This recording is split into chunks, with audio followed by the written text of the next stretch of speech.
Hi, welcome back. So I put up a poll to see what video you guys wanted next, and it was super close, like literally by a 4% margin, but you guys asked for a House of the Undying narration and close reading. So here we go. I want to do a quick disclaimer first though. I have been in the A Song of Ice and Fire fandom for about 10 years. The amount of the House of the Undying, different like analysis and videos that I've watched on various platforms is expansive. So obviously a lot of my readings and thoughts are going to be influenced by that. So there might be other creators that you see that have very similar thoughts to me. I'm not claiming that any of my thoughts or theories are original. I know to some people this might seem like obvious or overkill, but I find crediting super important. I also really want to shout out again my friend Chelsea, Hallowed Harpy. A lot of my analysis is blossomed and informed by her readings of the book, specifically Daenerys. You should really check her out. A lot of her theories based around dragons and dragon bonds and the magic of A Song of Ice and Fire, I find it super rich. And also she is doing her own Daenerys cosplay based on A Clash of Kings Daenerys. I really think she was the person that popularized the trend of doing the Harakar pelt. I never really saw anyone doing it before her, and it's really kicked off a super amazing creative trend of a lot of other people doing it. She's going to be doing it for a con soon, and she has her whole process of making the cloak on her TikTok, so definitely check it out. All right, let's start. All right, so in my version of this book, this starts on page 523. I apparently have a super large version of the book, which a lot of people have pointed out. I would love to get the new covers, so if anyone wants to get me those. Daenerys. In this city of splendors, Dany had expected the House of the Undying Ones to be the most splendid of all, but she emerged from her palanquin to behold a gray and ancient ruin. Long and low, without towers or windows, it coiled like a stone serpent through the grove of black-barked trees whose inky blue leaves made the stuff of the sorceress drink the Carthian called Shade of the Evening. No other buildings stood near. Black tiles covered the palace roof, many fallen or broken. The mortar between the stones was dry and crumbling. She understood now why Zaro, Zoan, Dazos called it the Palace of Dust. Even Drogon seemed disquieted by the sight of it. The black dragon hissed, smoke seeping out between his sharp teeth. So the thing I find super interesting about the House of the Undying is these black bark trees with inky blue leaves. They make the Shade of the Evening, as we just read, and they seem to be in direct comparison to the weirwood trees that have white bark, red leaves, and they also make this weirwood paste. We're going to talk about that more going on, but I do love this kind of direct comparison that we have. We also first get to see Drogon's opinion of the house and kind of his emotion and his personality, especially because Daenerys and Drogon are so connected emotionally. There is a lot of like soul bonding, a lot of heart bonding that Daenerys and Drogon specifically have, as he is very tuned in to Daenerys' emotions, and they seem to share kind of the same emotions a lot of the time. We see this happen more in A Dance with Dragons, but we're starting to really see it pick up here. So again, I really want us to focus on kind of how these black bark trees with their inky blue leaves are kind of this connection on the other side of the world to the weirwood trees, and how this is a connection between Bran and Daenerys. Also, I want to kind of like focus on the amount of blue imagery that is used here, especially because blue is such an important imagery for the others. And then blue shows up a lot in Daenerys' life, kind of as like auspicious signs, which I then think is interesting because later in the chapter, we see that a blue rose is signifying something sweet and good for Daenerys that will be coming up versus all the other kind of dark blue things in her life. So let's continue. Blood of my blood, Jogo said in Dothraki. This is an evil place, a haunt of ghosts and magi. See how it drinks in the morning sun? Let us go before it drinks us as well. Ser Jorah Mormont came up beside them.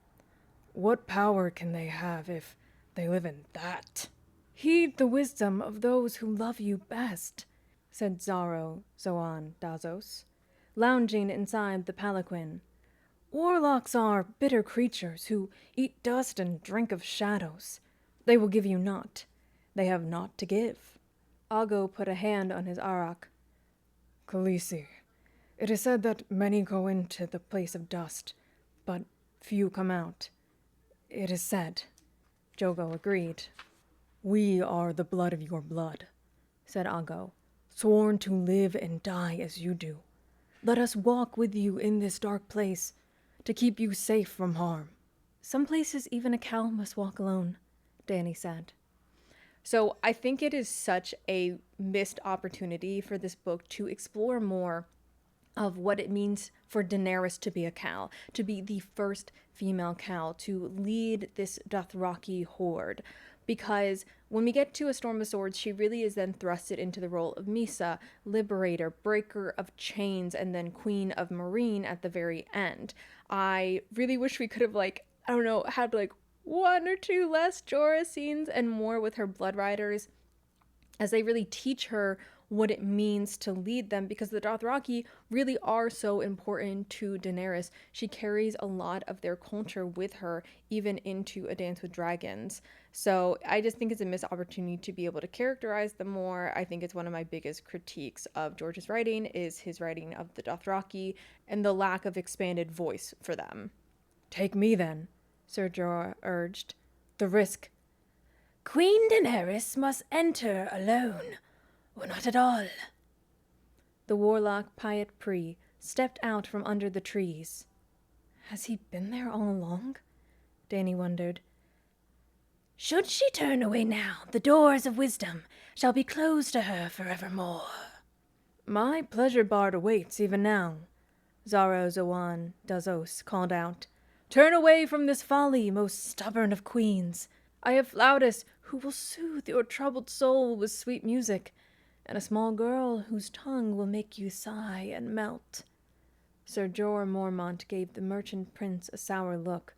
Your Grace, remember Mirri Maz Duur. I do, Dany said, suddenly decided. I remember she had knowledge, and she was only a magi. I do love that Daenerys, even though Mirri is a opposition in her life, is someone that ultimately took everything from her and is a very negative presence in her life, Daenerys still views her as a teacher and still sees value in the things that Mirri taught her. It shows a lot of reverence that Daenerys has for magic, and I think that this reverence is going to continue on for the other magic users she meets, like Melisandre.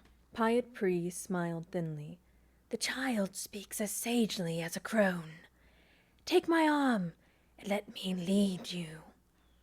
I am no child. Dany took his arm nonetheless. It was darker than she would have thought under the black trees, and the way was longer, though the path seemed to run straight from the street to the door of the palace.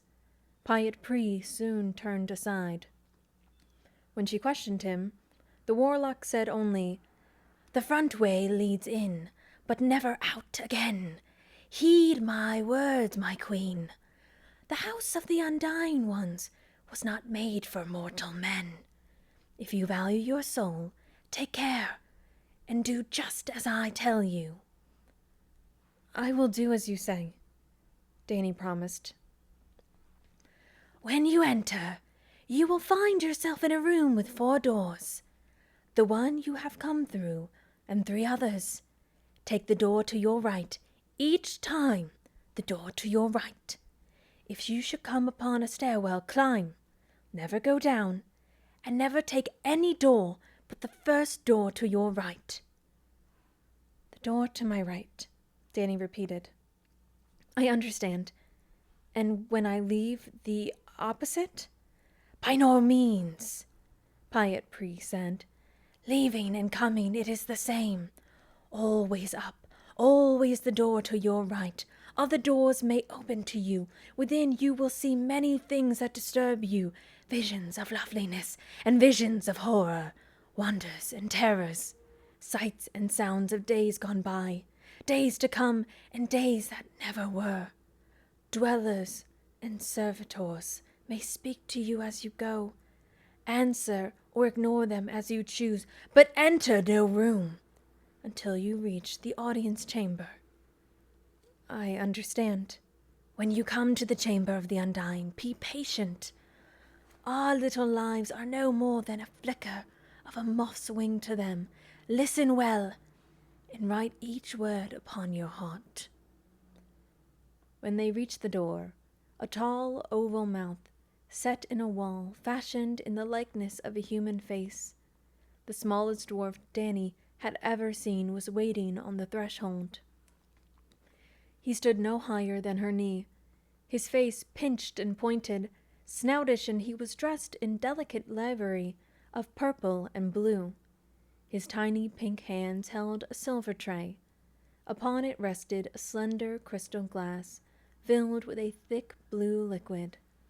Shade of the evening, the wine of warlocks. Take and drink, urged Pyat Pri. Will it turn my lips blue? One flute will serve only to unstop your ears and dissolve the call from your eyes, so that you may hear and see the truths that will be laid before you. Dany raised the glass to her lips. The first sip tasted like ink and spoiled meat, foul, but when she swallowed it, it seemed to come to life within her. She could feel tendrils spreading through her chest like fingers of fire, coiling around her heart, and on her tongue was a taste like honey and anise and cream, like mother's milk and Drogo's seed, like red meat and hot blood and molten gold. It was all the taste she had ever known, and none of them. And then the glass was empty. So this passage right here, I think, is supposed to be in direct conversation with Bran's chapter when he ingests the weirwood paste, because he also talks about how it has this bitter taste and then this sweetness. And the green seers tell him that he needs to take this to kind of, open himself to the magic of the world to better his training. So Daenerys is doing this here, but she has no real teacher. Pyat Pri, as we know, has no love for her. They don't actually want to do good for her. And this is kind of a running theme because this is the same with Mirri Maz Duur. But Daenerys, she still learns. She still opens herself to this magical connection. Daenerys has to really be her own teacher because a lot of the world is against her because she has dragons. Now you may enter, said the warlock. Dany put the glass back on the servitor's tray and went inside. She found herself in a stone anteroom with 4 doors, one on each wall. With never a hesitation, she went to the door on her right and stepped through. The second room was a twin to the first. Again, she turned to the right-hand door. When she pushed it open, she faced yet another small antechamber with 4 doors. I am in the presence of sorcery. The 4th room was oval rather than square, and walled in worm-eaten wood in place of stone. 6 passages led out from it in place of 4. Dany chose the rightmost and entered a long, dim, high-ceilinged hall. Along the right hand was a row of torches burning with a smoky orange light, but the only doors were to her left. Drogon unfolded wide black wings and beat the stale air. He flew 20 feet before thudding to an undignified crash. Dany strode after him. The mold-eaten carpet under her feet had once been gloriously colored, and whorls of gold could still be seen in the fabric, glinting broken amidst the faded gray and mottled green. What remained served to muffle her footfalls, but that was not all to the good. Dany could hear sounds within the walls, a faint scurrying and scrabbling that made her think of rats. Drogon heard them too. His head moved as he followed the sounds, and when they stopped, he gave an angry scream. Other sounds, even more disturbing, came through some of the closed doors. One shook and thumped, as if someone was trying to break through. From another came a distant piping that made the dragon lash his tail wildly from side to side. Dany hurried quickly past. Not all the doors were closed. I will not look, she told herself, but the temptation was too strong. In one room, a beautiful woman sprawled naked on the floor, while 4 little men crawled over her. They had radish, pointed faces and tiny pink hands like the servitor who had brought her the glass of shade. One was pumping between her thighs. Another savaged her breasts, worrying at the nipples with his wet red mouth, tearing and chewing.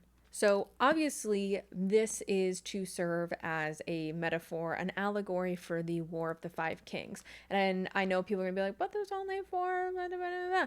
So, in the War of the Five Kings, there were only ever four kings at a time, but it's still called the War of the Five Kings because overall there were five kings. It's kind of stupid. Whatever. And I also find that this paragraph supports my theory that Northern independence is not as morally good as a lot of the fandom, and especially the TV show, likes to paint it. I actually think Northern independence is a bad thing, and I do get a lot of hate online whenever I share that. You can fight me in the comments. I'm not wrong, and I probably will make another video about this, so stay tuned. Farther on, she came upon a feast of corpse. Savagely slaughtered, the festers lay strewn across overturned chairs and hacked trestle tables, asprawl in pools of congealing blood. Some had lost limbs, even heads. Severed hands clutched bloody cups, wooden spoons, roast fowl, heels of bread. In a throne above them sat a dead man, with the head of a wolf. He wore an iron crown, and held a leg of lamb in one hand, as a king might hold a scepter, and his eyes followed Dany with mute appeal. So this passage is the foreshadowing we have for the Red Wedding. This is also another reason why I don't really like this idea that George does a lot of plot twists. He's going to really subvert things. George does do shocking things, and he does subvert our expectations at times, but he always lays the groundwork. You know, he's never going to do like a 180 heel turn on us. He's going to sprinkle it within the text. And it's one of those things that maybe on your first read through, you're like, what does that mean? Like, what could that possibly mean? And then on your second read through, you're like, oh my God, it's the Red Wedding. So that's why I always say that the Song of Ice and Fire books are books that you should read twice, because you read it the first time and then you read it the second time to see everything that you missed. Every time I do a reread, I'm like, oh my God. And I'm currently in a reread right now. I'm almost finished A Feast for Crows, so I will then be going on to A Dance with Dragons, and I'm very excited to see what I might have missed. She fled from him, but only as far as the next open door. I know this room, she thought. She remembered those great wooden beams and the carved animal faces that adorned them. And there, outside the window, a lemon tree. The sight of it made her heart ache with longing. It is the house with the red door. The house in Bravos. No sooner had she thought it than old Sir Willem came into the room, leaning heavily on his stick. "Little princess, there you are," he said in his gruff, kind voice. "Come," he said. "Come with me, my lady. You're home now. You're safe now." His big, wrinkled hand reached for her, soft as old leather, and Dany wanted to take it, and hold it, and kiss it. She wanted that as much as she had ever wanted anything. Her foot edged forward, and then she thought, he's dead. He's dead, that sweet old bear. He died a long time ago. She backed away and ran. This is a common theme in this chapter, that Dany is being tempted by the past and things that she could have had, but she keeps doing what she did in A Game of Thrones, where if she looks back, she is lost. She has to keep going forward. She can't be tempted by the past. Though we see a lot that Dany really thinks of this house with the red door and this kind old man before, she lives a beggar's life with her abusive older brother Viserys. And it's something that I really think about a lot, because I don't think Daenerys really in her heart of hearts wants to be a queen or wants to rule. She wants a family, and she wants to be a good person, and she wants to liberate people. She really kind of always comes into power as a way to help others. But in a way, it is antithetical to her goals, because no one can ever really truly be free and really be a liberator under a monarchy. No one can really be free under a rule that is all about subjugation. So I think that's really a tension in Daenerys' story that we're going to see unfold. The long hall went on and on and on, with endless doors to her left and only torches to her right. She ran past more doors than she could ever count, closed doors and open ones, doors of wood and doors of iron, carved doors and plain ones, doors with poles and doors with locks and doors with knockers. Drogon lashed against her back, urging her on, and Dany ran until she could run no more. Finally, a great pair of bronze doors appeared to her left, grander than the rest. They swung open as she neared, and she had to stop and look. Beyond loomed a cavernous stone hall, the largest she had ever seen. The skulls of dead dragons looked down from its walls. Upon a towering barbed throne sat an old man in rich robes, an old man with dark eyes and long silver gray hair. "Let him be king over charred bones and cooked meat," he said to a man below him. "Let him be the king of ashes." Drogon shrieked, his claws digging through silk and skin, but the king on his throne never heard, and Dany moved on. So this is obviously her seeing a vision of her father, which is interesting because this is the first time she ever saw her father. But at this point, Daenerys doesn't know that her dad had gone mad, so she doesn't even have a thought that this would be her father, which I think is interesting.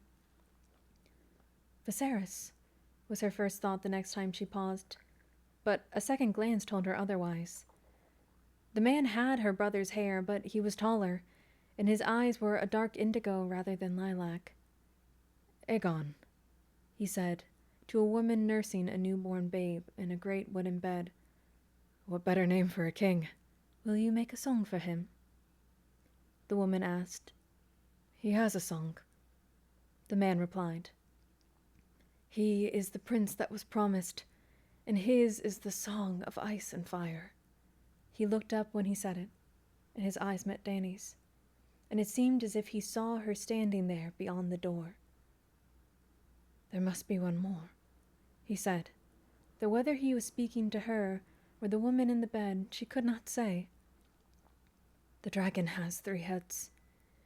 He went to the window seat, picked up a harp, and ran his fingers lightly over its silvery strings. Sweet sadness filled the room as man and wife and babe faded like the morning mist, only the music lingering behind to speed her on her way. So I actually think this passage here is one of the most important in the entire chapter, and maybe even kind of the entire book. So this is when Dany is seeing Rhaegar, and it's unclear if this actually happened, but I like to think that it did. I like to think that in this moment, Rhaegar actually saw Dany, and this is important for a few reasons. One, it proves to me that Rhaegar did not run off with Lyanna to have some prophecy baby. That doesn't make any sense to me because Elia was pregnant at Harrenhal, which does make it all worse. But also, he thinks that Aegon is the prince that was promised. He says it here. We know in the Samwell chapters from A Feast for Crows that Aemon was told by Rhaegar that he thought that his son Aegon was the prince who was promised. So it would make no sense that if he already thinks he has the prince who was promised, that he would run off with Lyanna. And that his song is the Song of Ice and Fire. So he has really no need to go and sleep with Lyanna to kind of make this Song of Ice and Fire. He already thinks that he has that. But he's looking at Daenerys, and he thinks that Daenerys is his daughter. He doesn't know that his mother is going to be pregnant. That hasn't happened yet. And so he thinks that, oh, this is my daughter, because obviously they look alike, they're siblings. And so he says that there has to be one more. And so a lot of people think like, oh, he's trying to have his Visenya, he's so prophecy obsessed. If he's so prophecy obsessed, wouldn't he have gone in order? Wouldn't he have gone Visenya, Aegon, Rhaenys? Like, if he's so prophecy obsessed, it doesn't make sense to me that he wouldn't go in order. But he is saying that the dragon must have 3 heads. And a lot of people, I'm taking it to mean that he thinks that, the prince who promised needs to have, more support, that there were 3 conquerors. He needs to have that support. And he thinks he's looking at Dany right now, who's going to be his daughter. Obviously, Dany doesn't look anything like Rhaenys. So he thinks, oh, there has to be one more. I'm seeing her right now. We're going to have another child. And he has no reason to think that that would not be with Elia until, he hears that, hey, Elia can't have more kids. I still don't think that he thinks that he needs to have another child. I think it just happens. I mean, I can like kind of see what people are saying, but I don't really think it makes a lot of sense.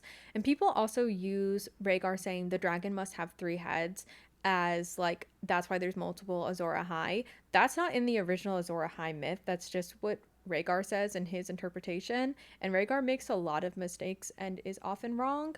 And also, there's a lot to point that Daenerys herself is the dragon that has 3 heads. So, she is, to her knowledge, the last dragon. And she's the last, like, full Targaryen. Not that that really matters, but, you know, I'll just say. Let's continue. It seemed as though she walked for another hour before the long hall finally ended in a steep stone stair, descending into darkness.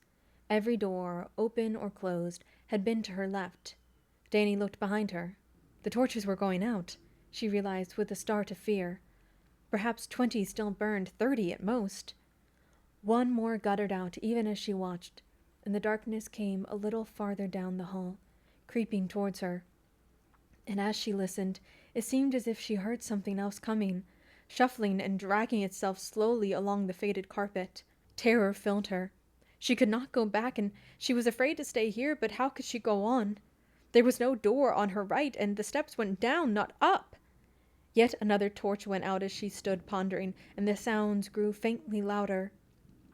Drogon's long neck snaked out, and he opened his mouth to scream, steam rising from between his teeth. He hears it too. Dany turned to the blank wall once more, but there was nothing. Could there be a secret door, a door I cannot see? Another torch went out. Another. The first door on the right, he said. Always the first door on the right, the first door on the right. And it came to her suddenly. Is the last door on the left? She flung herself through. Beyond was another small room with 4 doors. To the right she went, and to the right, and to the right, and to the right, and to the right, and to the right, and to the right, until she was dizzy and out of breath once more. When she stopped, she found herself in yet another dank stone chamber. But this time the door opposite was round, shaped like an open mouth, and Pyat Pree stood outside in the grass beneath the trees. Can it be that the Undying are done with you so soon? He asked in disbelief when he saw her. So soon? She said, confused. Ooh, the thunder is coming in. I don't know if you guys can hear that. I've walked for hours and yet still not found them. You have taken a wrong turning. Come, I will lead you. Pyat Pree held out his hand. Dany hesitated. There was a door to her right, still closed. That is not the way, Pyat Pree said firmly, his blue lips prim with disapproval. The Undying ones will not wait forever. Our little lives are no more than a flicker of a moth's wing to them, Dany said, remembering. Stubborn child, you will be lost and never found. She walked away from him, to the door on the right. Oh, it is really coming down outside. How cozy. Anyway, I do really love this passage because, again, it is Dany's mantra that if she looks back, she is lost, and she has to make her own way in this world. So she won't let Pyat Pree, lead her. She has to do it herself. And also, she's really smart. She can tell that he's kind of tricking her, doing something. She walked away from him, to the door on the right. No! Pyat screeched. No to me! Come to me! To me! His voice crumbled inward, changing to something pale and worm-like. Dany left him behind, entering a stairwell. She began to climb. Before long, her legs were aching. She recalled that the house of the Undying ones had seemed to have no towers. Finally, the stair opened. To her right, a set of wide wooden doors had been thrown open. They were fashioned of ebony and weirwood, the black and white grain swirling and twisting in strange interwoven patterns. They were beautiful, yet somehow frightening. The blood of the dragon must not be afraid, Dany said a quick prayer, begging the warrior for courage and the Dothraki horse god for strength. She made herself walk forward. So I really love this passage and this ending because it shows the way that Dany views religion. To me, she seems to view it in a very pagan-like way, that she recognizes multiple pantheons and their strength and the certain things that they can offer to her, and she will make prayers, offerings to them to ask them to lend her these things. She asks for courage, she asks for strength. And the way that she approaches religion is very different than someone like Catelyn would, who prays in the Sept and only prays to the Seven, and she's very devout. Dany kind of approaches it in more of a pagan way, which makes sense because Dany is very magical, and so I really do like this, because a lot of people think that Dany is not religious, and I think she is, but just kind of in her own unique way. Beyond the doors were a great hall and a splendor of wizards. Some wore sumptuous robes of ermine, ruby velvet, and cloth of gold. Others fancied elaborate armor, studded with gemstones, or tall pointed hats speckled with stars. There were women among them, dressed in gowns of surpassing loveliness. Shafts of sunlight slanted through windows of stained glass, and the air was alive with the most beautiful music she had ever heard. A kingly man in rich robes rose when he saw her and smiled. "Daenerys of House Targaryen, be welcome! Come and share the food of forever. We are the Undying of Qarth." "Long have we awaited you," said a woman beside him, clad in rose and silver. The breast she bare, in the Qarthian fashion, was as perfect as a breast could be. Gay. "We knew you were to come to us," the Wizard King said. "1,000 years ago we knew, and have been waiting all this time. We sent the comet to show you the way." "We have knowledge to share with you," said a warrior in shining emerald armor, "and magic weapons to arm you with. You have passed every trial. Now come and sit with us, and all your questions shall be answered." She took a step forward, but then Drogon leapt from her shoulder. He flew to the top of the ebony and weirwood door, perched there, and began to chew at the carved wood. "A willful beast," laughed a handsome young man. "Shall we teach you the secret speech of dragonkind? Come, come!" Doubt seized her. The great door was so heavy it took all of Dany's strength to budge it. But finally it began to move. Behind was another door, hidden. It was old gray wood, splintery and plain, but it stood to the right of the door through which she entered. The wizards were beckoning her with voices sweeter than song. She ran from them, Drogon flying back to her. Through the narrow door she passed into a chamber awashed in gloom. So I do love this. Again, it's kind of this like it's a lot of what Qarth is, that Qarth is very hollow. There's not much to it, but it's very splendorous. It's something that Dany notes, that like the city is like, it's not really a city. It's just like a city of splendor. And these Undying, they are coating themselves with this splendor to hide their true nature to her. And Drogon picks up on it, and then Dany shortly after does, because they are tied with their emotions. And I do love that it shows that the dragons are really intuitive. A long stone table filled this room. Above it floated a human heart, swollen and blue with corruption, yet still alive. It beat, a deep, ponderous throb of sound, and each pulse sent out a wash of indigo light. The figures around the table were no more than blue shadows. As Dany walked to the empty chair at the foot of the table, they did not stir, nor speak, nor turn to face her. There was no sound but the slow, deep beat of the rotting heart. Also, sorry if you guys hear thunder. There's really nothing I can do about that. But again, it's this imagery of blue that keeps coming up in Daenerys' life. So we have this like beating blue heart, which is obviously what is like powering the House of the Undying. It's their life force, but it also reminds me of the heart of winter that Bran sees in A Game of Thrones. We have the blue of Euron's lips from drinking the shade of the evening. We have the blue of young Griff's hair, as he is someone that is wanting to cast her aside. We have the blue of the eyes of the other. We have the blue of Dario's hair, and there's a lot of theories that he is either Euron or he is going to betray Dany in some way. So we have a lot of deep blue imagery throughout Daenerys' life. And of course, we have the Undying, who are a deep blue as well. "Mother of dragons," came a voice, part whisper and part moan. Dragons, dragons, dragons. Other voices echoed in the gloom. Some were male and some female. One spoke with the timbre of a child. The floating heart pulsed from dimness to darkness. It was hard to summon the will to speak to recall the words she had practiced so insidiously. I am Daenerys Stormborn, of House Targaryen, Queen of the 7 Kingdoms of Westeros. Do they hear me? Why don't they move? She sat, folding her hands in her lap. Grant me your counsel and speak to me with the wisdom of those who have conquered death. Through the indigo murk, she could make out the wizened features of the Undying One. To her right, an old, old man, wrinkled and hairless. His flesh was a ripe violet blue, his lips and nails bluer still. Ooh, spooky. So dark they were almost black. Even the whites of her eyes were blue.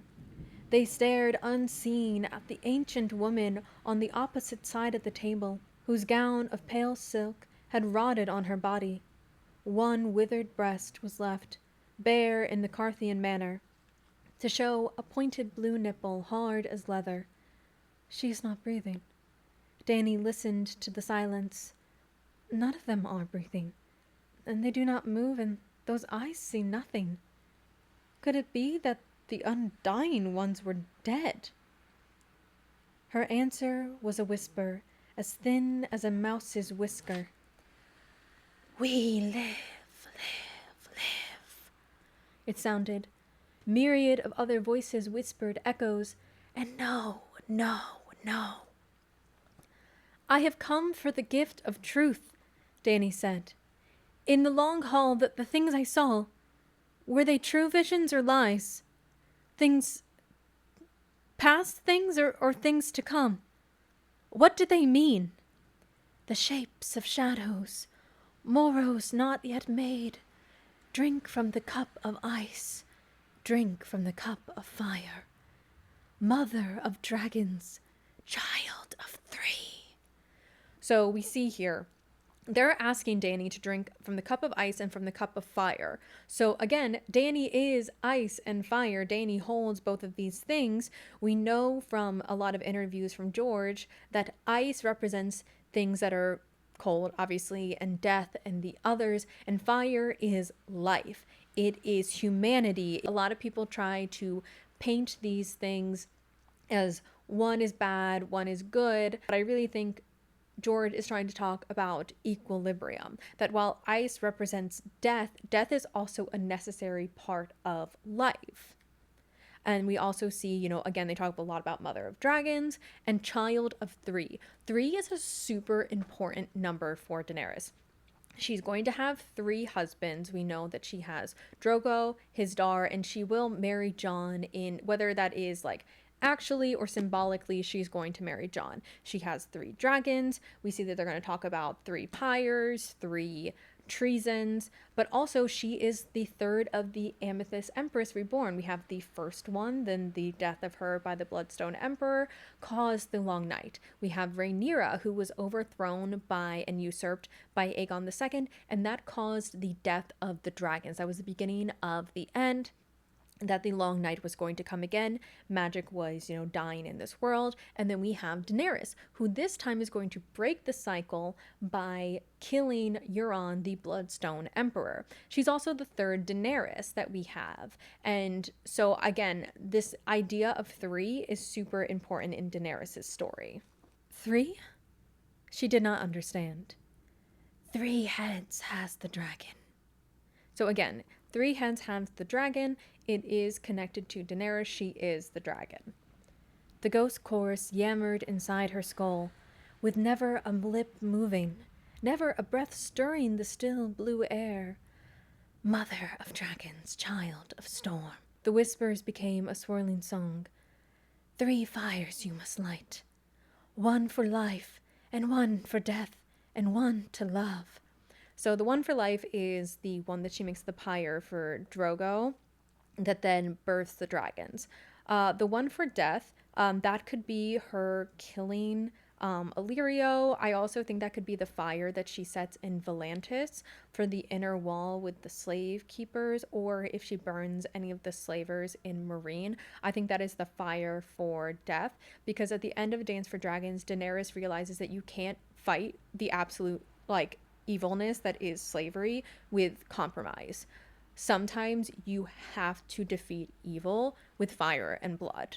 You need resistance. And I think that is something that we see in our real life, that sometimes no amount of peaceful protesting is going to make a difference. And then we have One to Love.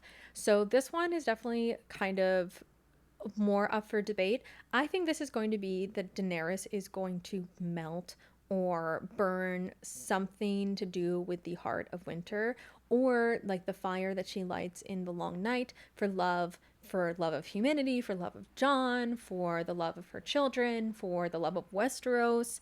I think obviously this one's going to be extremely positive. Her own heart was beating in unison to the one that floated before her, blue and corrupt. 3 mounts you must ride, one to bed, and one to dread, and one to love. So the one to bed is Khal Drogo, because she was sold with the idea that she needed to be the wife and produce the heir. One to dread is Hisdar. She doesn't want to marry him, but she has to for the idea of brokering peace. And one to love, that is going to be Jon. Again, her 3 husbands that she will have, whether that is in law or symbolically.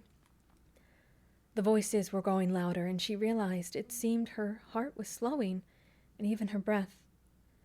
3 treasons you will know, once for blood, and once for gold, and once for love. So we have the once for blood, that is Miri Mazdur. The once for gold, that is Jorah selling her out for gold or to, go back to Westeros. It could also be the fact that young Griff with the Golden Company is betraying her. He was supposed to, be this family for her, not that she knows him yet. But he was supposed to go and meet her, and instead he goes to Westeros to take over her throne and essentially be like, I'm gonna conquer this, don't even worry about it. And once for love. So I think the treason for love is going to be Daario in some way. I don't see Jon betraying her. I just don't really think that makes sense for Jon's character, and also I don't know what he would betray her for. But yeah, I think it's probably going to be Daario, because Daario is one of Dany's loves, even though he kind of sucks. I don't. Her voice was no more than a whisper, almost as faint as theirs. What was happening to her? I don't understand, she said more loudly. Why was it so hard to talk here? Help me! Show me! Help her, the whispers mocked. Show her. Then phantoms shivered through the murk, images in indigo. Viserys screamed as the molten gold ran down his cheeks and filled his mouth. A tall lord with copper skin and silver gold hair stood beneath the banner of a fiery stallion, a burning city behind him. Rubies flew like drops of blood from the chests of a dying prince, and he sank to his knees in the water, with his last breath murmuring a woman's name. Mother of dragons, daughter of death. So we see here some of the 3 big deaths in Daenerys' life. Viserys, her son Rhaego, and Rhaegar, as she is like the daughter of death. Also Aerys, kind of as this death grim reaper like figure, and her being the daughter of him, and her life really just being surrounded by death as she then creates life. Glowing like sunset, a red sword was raised in the hand of a blue-eyed king who cast no shadow. A cloth dragon swayed on poles amidst a cheering crowd. From a smoking tower, a great stone beast took wing, breathing shadow fire. Mother of dragons, slayer of lies. So obviously the glowing sunset, the blue-eyed king that casts no shadow, is Stannis. We see, his shadow is tied with Melisandre. That's probably why it's shown as he has no shadow. The cloth dragon, or the mummer's dragon, is obviously Fagon. He's not really Aegon Targaryen, but he's going to have a cheering crowd because, they think he's going to be cheering, could be the Golden Company. So this one is kind of debated, and I'm not really sure how I feel about this one. From a smoking tower, a great stone beast took wing, breathing shadow fire. So obviously that could be Jon Con with his grayscale, and he's breathing shadow fire. You know, he's spreading this black fire rebellion, and he doesn't even know it. It also could be Euron, because to me the cloth dragon already is showing Fagon, so then to double it up with Jon Con might be a little weird, because he does have a passage in A Feast for Crows in which he talks to Victarion when he's asking him to go and meet Daenerys, and he's like, have you ever like jumped out of a tower to fly, or something along those lines. So he has those tower imageries. Being the great stone beast doesn't make like a ton of sense with him. People have pointed out that like the stone griffin would make sense for Jon Con, but also it could be something about if Euron enslaves or binds one of Dany's dragons. They are kind of stone beasts. They are dragons that were birthed from stone, and we do know that he is in opposition to Dany, so kind of spreading this shadow fire. I do think there's a lot of interpretations for this, but Dany is the slayer of lies. She will bring the truth to Westeros. Her silver was trotting through the grass to a darkling stream beneath a sea of stars. A corpse stood at the prow of a ship, eyes bright in his dead face, gray lips smiling sadly. A blue flower grew from a chink in a wall of ice and filled the air with sweetness. Mother of dragons, bride of fire. So the first one is to denote her marriage to Khal Drogo. He gives her silver. She's in a stream with the sea of stars. The corpse stood at the prow of the ship. So this could either be Victarion, who is kind of a walking corpse with his gray lips. He's a gray joy. He's not described as having bright eyes, though. Euron is described as having one bright eye, and maybe he's the corpse, but I don't think Dany's gonna marry him. It could be his daughter after Victarion kills him, and we do know that Tywin, when he's dead, with the rigor mortis, he's like, wow, it is really coming down outside. You guys are probably gonna hear the rain. Sorry about that. His mouth is like contorted into a smile, so it could be that. It then goes into describing Jon as the blue flower in the chink of the wall of ice. Obviously, Lyanna in the wall of ice, that's Jon, and it's filled the air with sweetness. And we know that Rhaegar's music filled the air with a sad sweetness. So I do, and obviously that's one of like the main evidence that we have that Jon is Lyanna and Rhaegar's child, and we see that she is the bride of fire. And I also think bride of fire. So obviously, bride of fire, I also think has to do with the pyre that she set and Daenerys's connection to fire. I also think it might have a connection to Jon as kind of this Night's King. Again, I don't think his story is going to follow the Night's King directly. My friend Felly has a really great video on this, but the Night's King marries a corpse bride. Now, Daenerys is reborn. She is kind of a corpse bride, but while the corpse bride is very icy, Daenerys is very fiery, but they still both have that like moonlight effect. They have like the moonlight hair and the bright eyes. So I think there's a parallel there.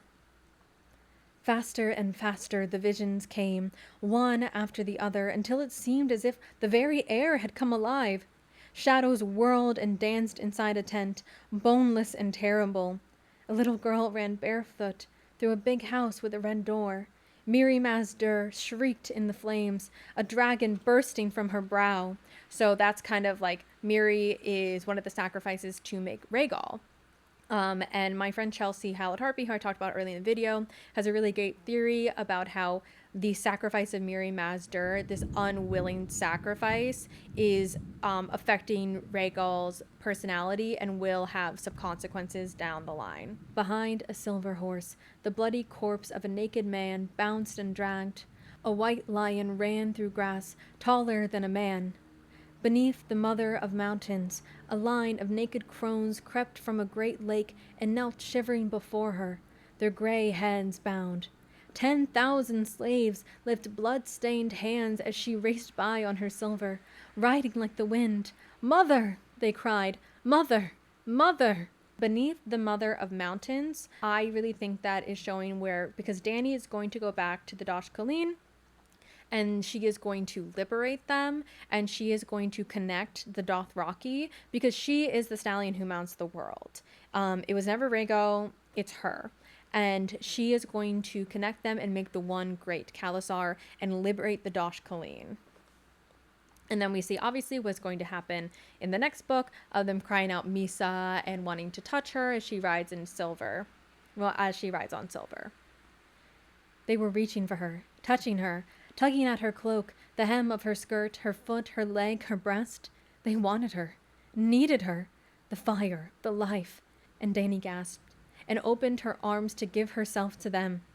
And then black wings buffeted her round the head, and a scream of fury cut the indigo air, and suddenly the visions were gone, ripped away, and Dany's gasp turned to horror.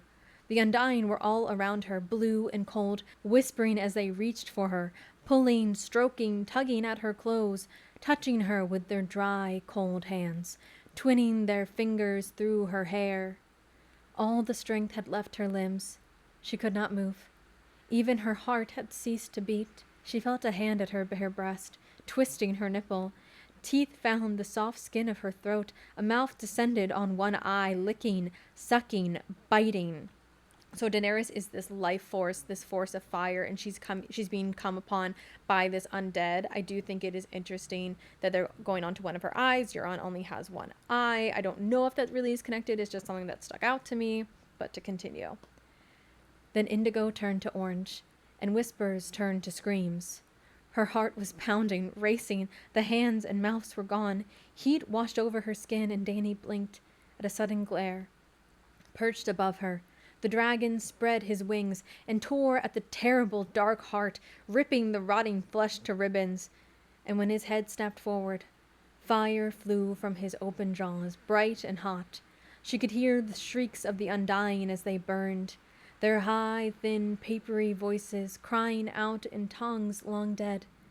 Their flesh was crumbling parchment, their bones dry wood soaked in tallow. They danced as the flames consumed them. They staggered and writhed and spun, raised blazing hands on high, their fingers bright as torches. So I think this is kind of a little preview to Drogon and Daenerys during the long night, as Drogon is literally eating and tearing at this blue dead heart, as he probably will with the Heart of Winter. Obviously, the Heart of Winter is probably more symbolic, but I do think that, it's all tied together. And again, Drogon is protecting her. Daenerys is scared, and Drogon can sense that. And also, this is his mother. He's going to protect her. This is one of their victories. Dany pushed herself to her feet and bowled through them. They were light as air, no more than husks, and they fell at a touch. The whole room was ablaze by the time she reached the door. "Drogon!" she called, and he flew to her through the fire.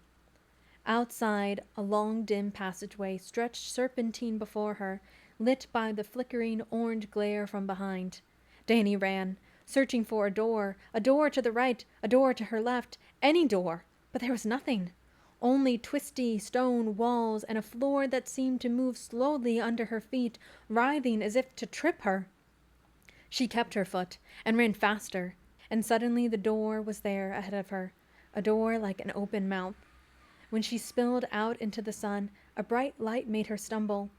Pyat Pri was gibbering in some unknown tongue and hopping from one foot to the other.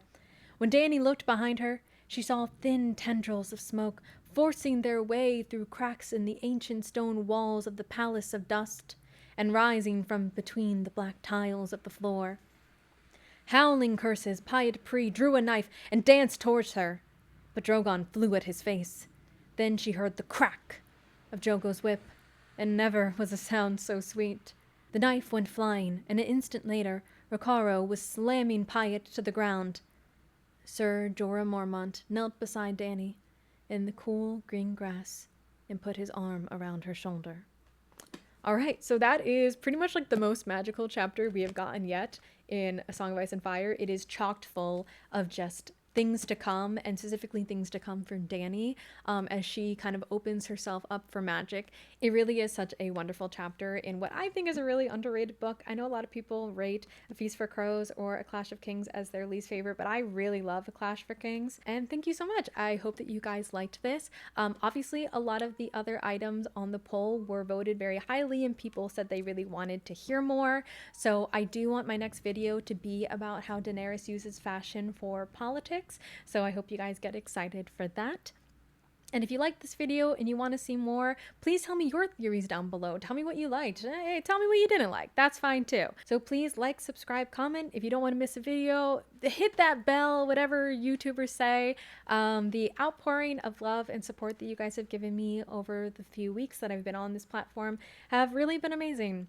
And I'm really glad that I was welcomed so readily into this community, especially by so many other wonderful creators. So I'm really excited to keep creating for you guys. And if you like these, of kind of these like narration, deep reads, please let me know. I'd love to do them. I am a voice actor, so these are a lot of fun. It mixes a lot of my interests with each other. But until next time.